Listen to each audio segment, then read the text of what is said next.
fast. The speakers don't have really much time, so I'll ask them to really go fast in switching. After 5 minutes, we'll cut them if they go over that, and we'll switch to the next speaker. The first one to speak is Reto, and he's going to speak about speed dating with your users.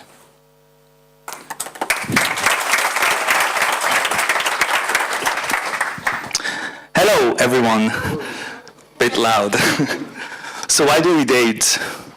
Because we want to find out whether the opposite matches our criteria, whether the chemistry is there, so maybe just want to get laid, whatever. We want to find out how this works. So if it doesn't work well, we start blaming mostly the other person. It's never our fault. And if we apply this to interaction design and UX design, it's similar to like, oh, the user is so stupid, our software is great, our UI works. So how do we make a UI great? I want to talk quickly about a mental model.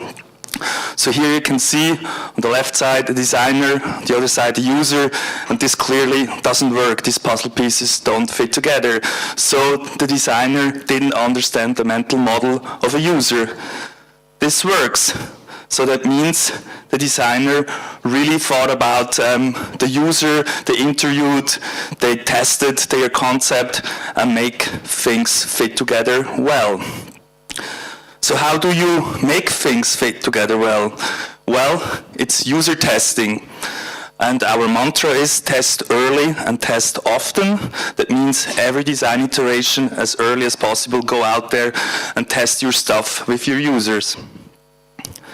There are a lot of methods and buzzwords around there. I don't have the time to talk about each and every method, but I really like and use remote user testing a lot. And this is sort of a way to get fast, efficient, and low-cost tests done. So how does this work? Well, you need a setup. What really works for me is Skype to get an audio-video connection with the user. You need a good screen sharing tool. Join Me works the best for me. Skype screen sharing works as well, but it's somewhat unreliable, so I kind of use Skype for audio and Join Me for screen sharing. To record your session, the best thing is Screencast-O-Matic. It just records the stuff very reliably, and once you have your setup, you need to find your users. This is a very tricky part. You can go on Facebook and try to find representatives of your persona, or you can ask a market research company, which is very expensive, or our service testing time takes away all the hassle to find the right users for you to test. So now here is basically your speed dating session. Once you have your lineup, you have found the people fitting your personas like Susan, Andrew, and Patricia. You get like connected with them. You do a half-an-hour slot. It's a pretty long speed dating thing, but it's still short enough to find out whether your UI works or not. So you basically connect with them. You walk through your screens and prototypes, you test, and you try to get the most out of it and to validate your design. The good thing about remote user testing is your test users are in their natural environment. You don't lock them up in a usability lab and you start testing them and say, look, this is now your computer, imagine everything. So this is the beauty about it.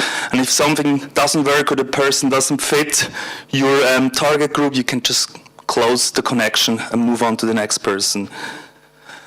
Well, as a closing thought, I really think you need to meet your users, whether on-site or remote, that doesn't matter.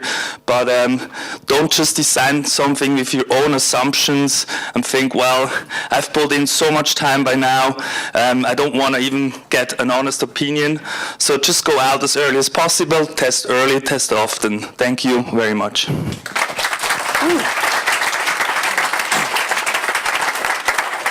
You even had 45 seconds left, so here's a limited edition of the front-end conf sticker in yellow. Thank you. Rachel, you're next.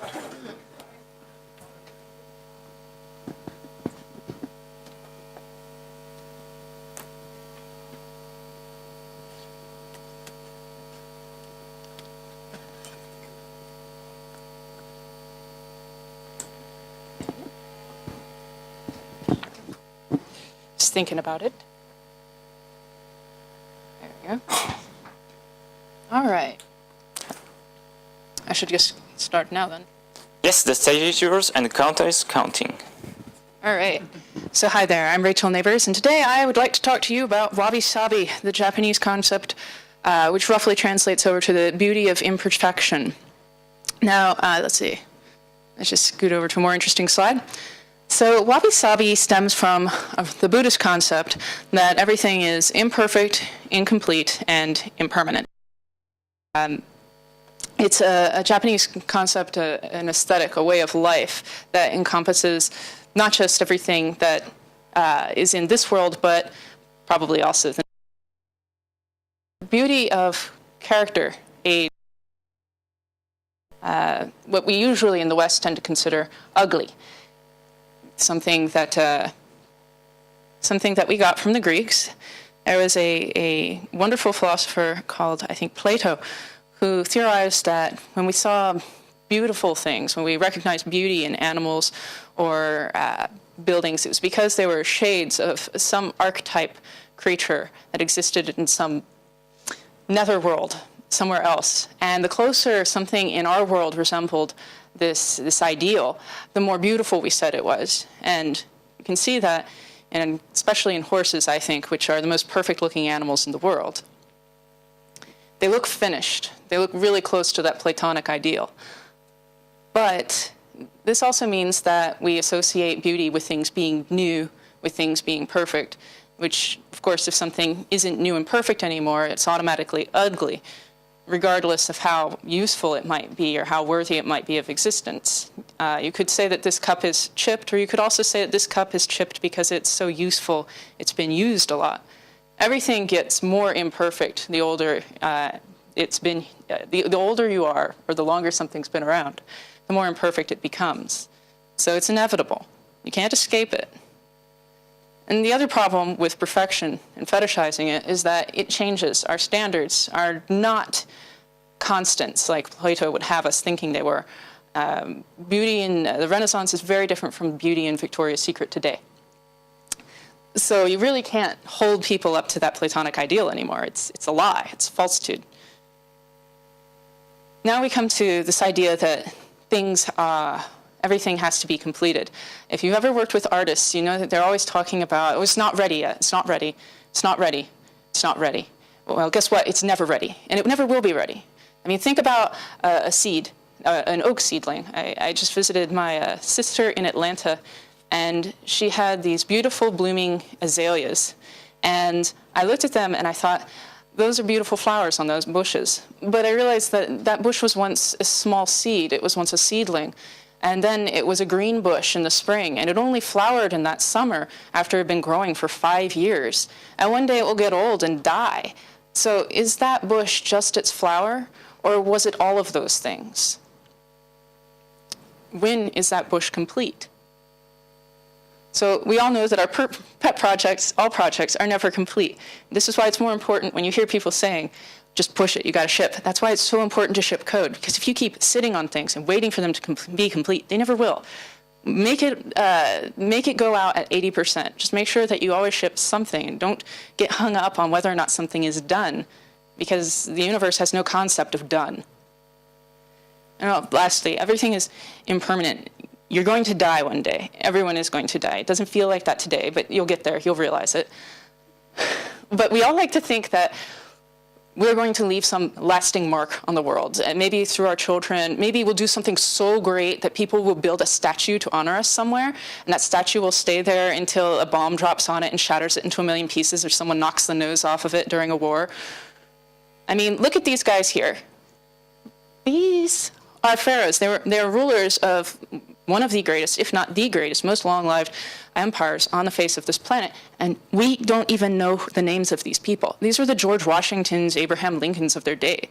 Well, they stood for different things. But what I'm saying is these were famous, powerful rulers, and we have no idea who they are now, no concept of what they are. They were just as impermanent as you and I are. And they've done way more important things than you and I have. But the universe is just moving forward. It's totally not paying attention to what they do. So all our little dreams of grandeur really amount to a hill of beans, as my grandmother might say. And we have this concept that the things we build today are going to keep working tomorrow, that the problems we solve today will still exist tomorrow, but we've solved the problem.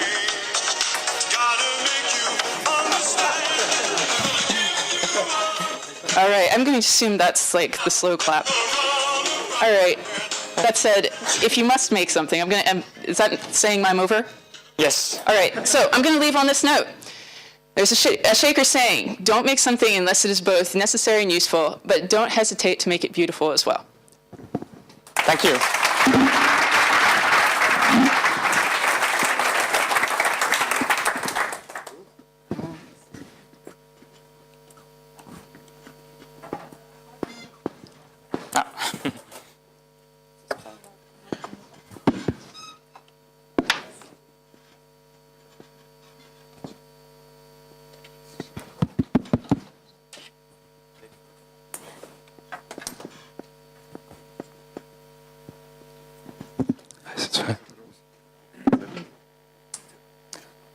Okay.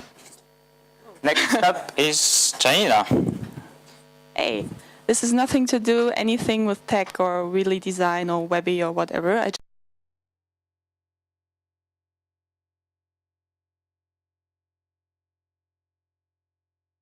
To what she said, a little about is Japanese writing, and about Japanese. I can't really speak it well or know much about it. I just love it. Very, very quick and dirty introduction. Our alphabet, they don't mean anything. They're just loud words. So it says A, I, U, E, O, and so on. And because Japanese tend to write the stuff together and they don't have any distinction between words, it gets very unreadable. So you just exchange words that mean something like dog, a tree, with these symbols. And they imported these symbols from the Chinese mostly, and they just put them into their words. And they're very hard to learn, and I hate that they did it, but they're very beautiful. And can anyone guess what the thing on the left means?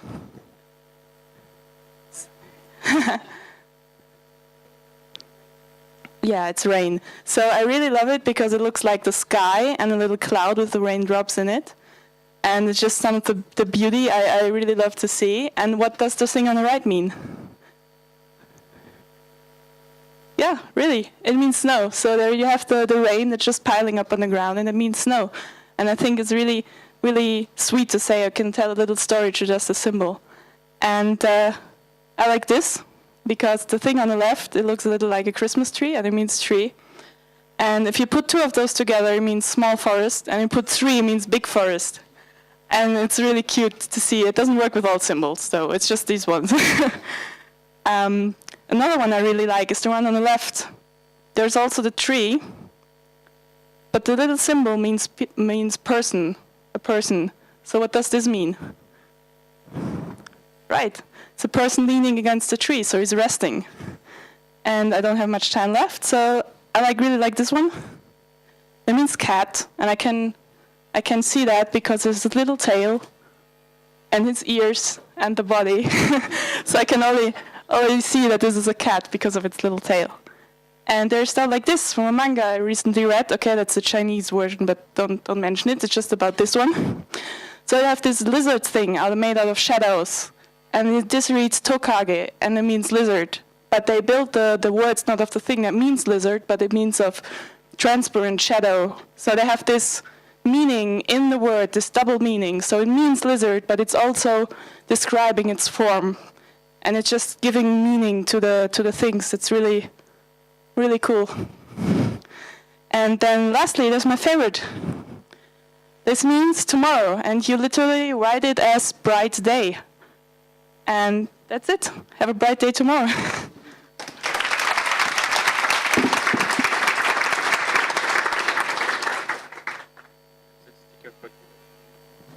Sticker for you too, and I forgot to do one.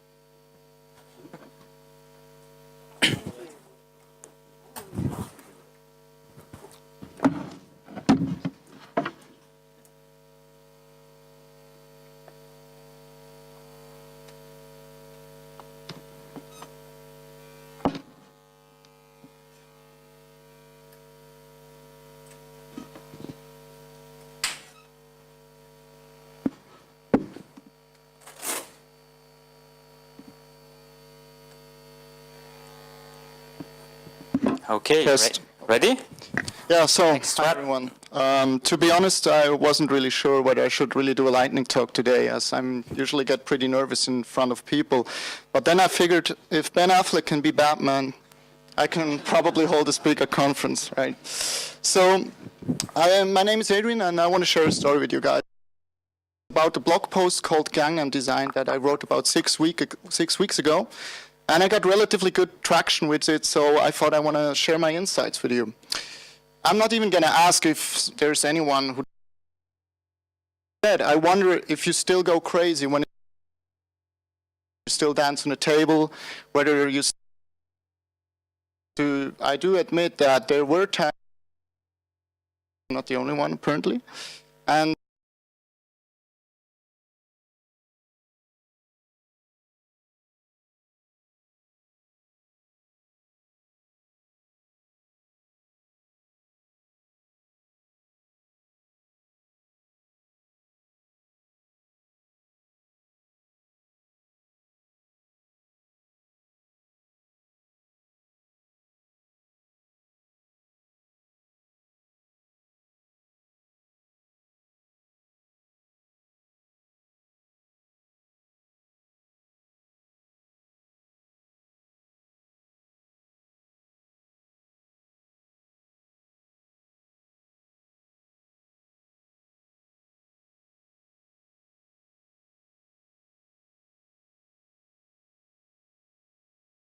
this technology reinvents us.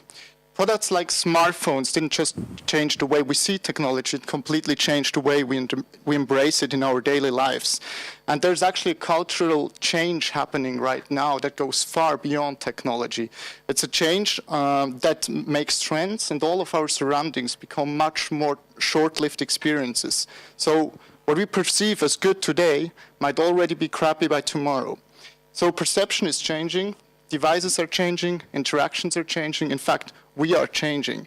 And we need to take this change into account. So let me give you an example for this. Technically speaking, the iPhone 3 is not that an old device, right? But as the unprecedented growth of technology, and especially that there are so many new smartphones hitting the market at such a fast pace, make us perceive the phone as older than it actually is. For us, an iPhone 3 might look something like this today.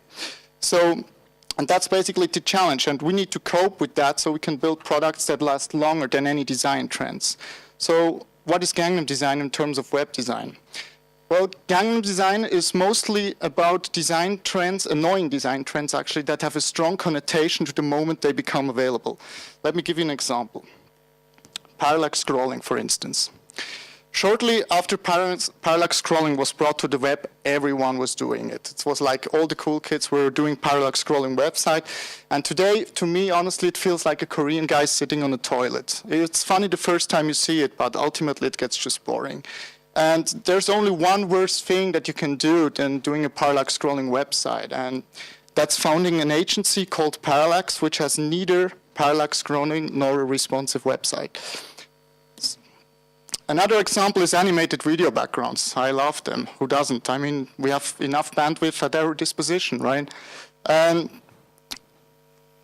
I actually found out that there's a clue. If you want to win web awards and design awards, use animated video backgrounds, because it's like a guarantee that you will win an award, really. And my advice is, though, don't design for awards, design for the user instead. And this morning, I was just speaking to a friend at Frontend Conference about this, and this morning, this popped up in my newsfeed on Facebook. So this is the most recent CSS Design Awards winner, and guess what? It has a huge animated video background, and it loads extremely slow. Another example is the hamburger button or the mobile button. That sneaky little fucker has really a crazy career behind him, doesn't he? I mean, this is a user interface element that basically went from 0 to hero in no time. And when you're building corporate websites that completely rely on the conceptual understanding of such a user interface element, this is completely naive, because you have to consider that the users, your clients as customers, they are not nerds hanging out at conferences. They have a life, right? And they might not get the understanding. They might not get the understanding of this interface element. So be careful with that. And another example is loading screens. Sometimes there's some really weird shit going on my screen when I load up websites, because suddenly just everything starts flickering around and I realize that it's the loading animation. Okay, and that's it. So You saw that coming, right? I saw it coming. I didn't actually do it. So my message to you guys is keep stuff simple and cute. Thanks. Thank you.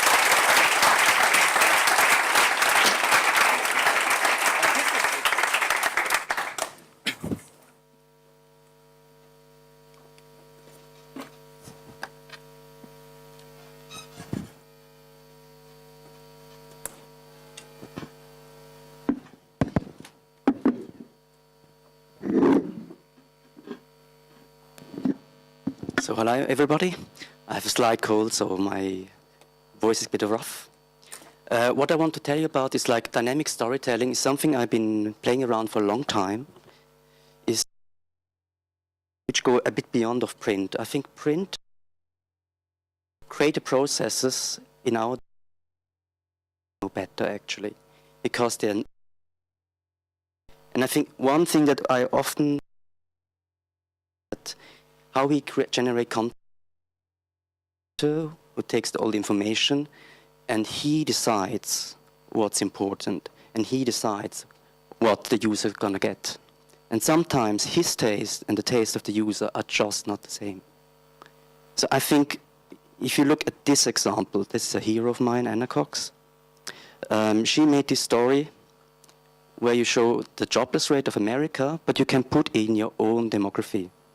And see, I put it in my own, that the story from before gets like totally different. Like if I put in my own data, to see I'm an exception is all this data. And from being able to change the story and see what it looks from my point of view, I get a completely different approach to it. All of a sudden, I get part of the story. And this looks even worse if you're black, young, and have no education. You're not on the chart anymore. So actually, in stepping a bit out of the picture and giving an intelligent interface to the user, you can grant more direct access to the data and what is important. Because I think this is something very important, that the user can decide what is relevant. Technology has been able to do that, but many editors don't know yet, or don't want to know yet. So just some examples we made. This for banking. Nobody trusts financial advisors anymore.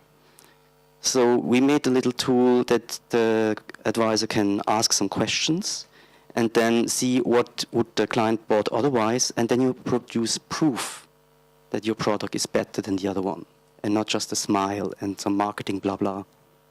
It's a very different story. Or making a furniture catalog. It's very hard for people to picture how a furniture is going to look in their own home. You can make the most expensive catalog. It doesn't really amount to much. So there's an application. You can take a picture of your own home and place 3D furniture inside. And in the end, if you made this picture, you can have really an informed discussion with your wife if you're going to buy those furniture which cost some $1,000 and you won't ruin your marriage. So this really different kind of storytelling and stepping a bit aside and giving some room. And this is another example I used in branding. Branding is always like giving a real impression about a company. And what we did here is like having real-time messages with real-time data. And here, for instance, you see like the coffee consumption this day, the Scrum ticket is an agile process, how many projects are running, and the open projects. So you see in one view what's the stress level of the company. And this is also like very different from what you used to see. And all those things were actually really made because I was like really thinking, if I really like something, why do I really like something? And it's because this story has something which I can relate to, which I know what it is about. And so if you make a story a traditional way, you get more or less lucky that you have something in common with the person. But with technology, if you make it right, you can increase the relatable information. You have user data. You can infer of the user what he might want. And if you do that, user's going to care much more about what you're saying. That's all.